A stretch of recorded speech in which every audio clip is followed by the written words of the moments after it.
Super star Mahesh బాబుతో Rajamouli తీనున్న movie తాలూకు work షాపులు మొదలయ్యాయి. ముందుగా జర్మనీ అడవుల్లో కొంత ట్రైన్ అయిన మహేష్ ఇప్పుడు ఈ వర్క్ షాపుల్లో బిజీ కానున్నాడు. అయితే రాజమౌళితో సినిమా అంటే కనీసం 2 లేదంటే 3 ఏళ్లు టైం పడుతుంది.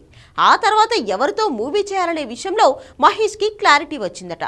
రాజమౌళి సినిమాతో హిట్ వస్తుంది, పాన్ వరల్డ్ ఇమేజ్ వస్తుంది, కానీ ఆ తర్వాతే scene reverse అవుతుందంటారు.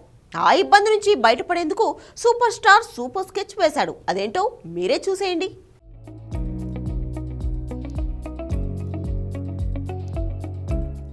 Super star Mahesh Babu ముందే సర్దుకుంటున్నాడు. రాజమౌళితో సినిమా తీస్తే వచ్చే లాభాలతో పాటు నష్టాలు కూడా ఉన్నాయి. వాటినే ముందుగా సెటరేట్ చేసుకునే ప్రయత్నం చేస్తున్నాడు. అసలే రాజమౌళి పర్ఫెక్షనిస్ట్.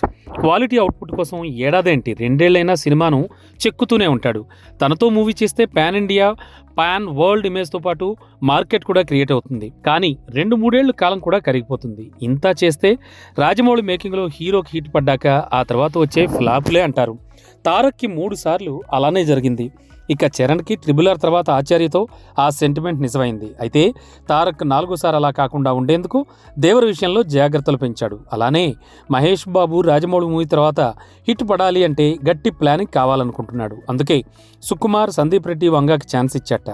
నిజానికి యానిమల్ మూవీ మహేష్ చేయాలి. తను నో చెబితేనే రణబీర్ చేశాడు. పుష్ప కూడా మహేష్ బాబు నో చెప్తేనే బన్నీతో సుకుమార్ తీశాడంటారు. అందుకే రాజమౌళి సినిమా తర్వాత సుకుమార్, సందీప్ రెడ్డి వంగాలతోనే ప్రాజెక్టులు ప్లాన్ చేసుకుంటున్నట్ట మహేష్ బాబు.